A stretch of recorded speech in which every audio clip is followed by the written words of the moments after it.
Hi guys, I am doctor निरुद्ध। पहले तो दिवाली की बहुत बहुत शुभकामनाएं आपको। आज एक और सुंदर ट्रांसफॉर्मेशन दिखाना चाहूँगा। Digital smile design. पेशेंट मेरे पास आई थी अलीगढ़ से। 4 यूनिट फॉल्टी ब्रिज निकाला हमने। उसके बाद हमने कैसे कन्वर्ट किया एक मेटल रेनफोर्स ब्रिज को जिरकोनिया ब्रिज में, कैसे प्रिपरेशन किया और कैसे डिजिटली क्राफ्टेड स्माइल मेकओवर किया। Macro and micro aesthetics in mind, एक शानदार रिजल्ट अब दिखाना चाहूँगा। जब पेशेंट मेरे पास आई थी तो यहाँ पे देख सकते हैं बहुत अनइवन ब्रिज था। यहाँ पे 4 यूनिट ब्रिज पहना था और बहुत ज़्यादा बाहर की तरफ था। ये प्रेपरेशन बहुत ही अनइवन था। उसके बाद देख सकते हैं सीमेंट रेजिड्यू काफ़ी यहाँ पे था और ये पूरा का पूरा जो टिश्यू था वो कोलैप्स हो रहा था यहाँ पे। और देख सकते जब हमने ये ब्रिज निकाला तो देख सकते हैं द रेडनेस, काफ़ी इन्फ्लेमेशन था टिश्यूज़ पे। उसके बाद क्या था, फिर हमने प्रेपरेशन शुरू किया, क्राउन लेंथनिंग किया और कैनाइन पे प्रिपरेशन के साथ फिर ट्रायल स्माइल दिया पेशेंट को और फिर कुछ मॉडिफिकेशन किया यहाँ पे कैनाइंस पे और प्रोक्लिनेशन कम किया और this was a smile that we showed to the patient.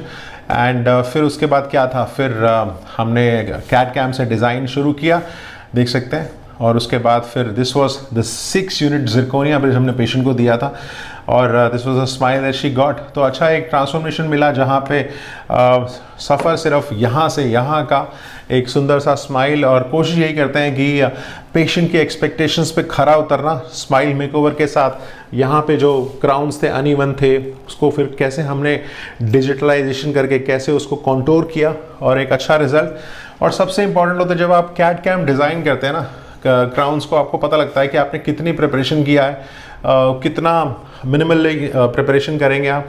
जहाँ पे आप देख सकते हैं यू कैन सी हमने कैसे उसको डिज़ाइन किया। तो बहुत मिनिमली प्रिपरेशन करने के साथ डिज़ाइन करते हैं और कंटूर करते हैं। तो ऐसे केसेस जहाँ पे एस्थेटिक्स इन माइंड हमेशा रखना होता है। अब ये जो पेशेंट थी ना, she met with an bike accident और उसके बाद आगे ये ऑलरेडी दांत घिसवा चुकी थी वो।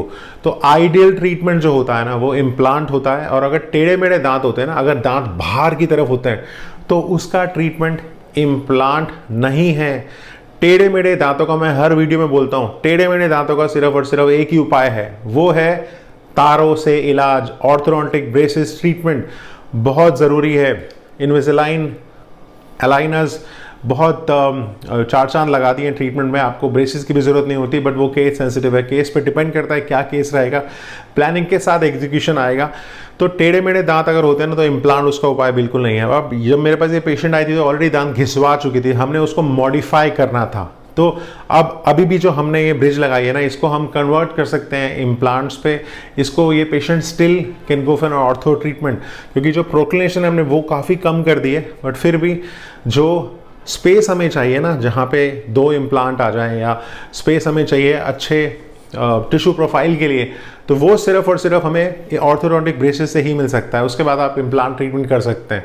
तो कोशिश हमने यही की कि मिनिमली इन्वेजिव प्रिपरेशन करें, क्राउन लेंथनिंग करें, सुंदर क्राउन मिले, फॉल्टी ब्रिज को निकालें, फिर उसको डिजिटल क्राफ्टेड स्माइल दें और पेशेंट इज़ वेरी हैप्पी। काफ़ी दांत अंदर हो चुके हैं एंड बस यही सफ़र रहता है कि पेशेंट सेंट्रिक ट्रीटमेंट अप्रोच हो, पेशेंट के मुताबिक उसकी स्माइल, उसका फेस मद्देनज़र रखते हुए।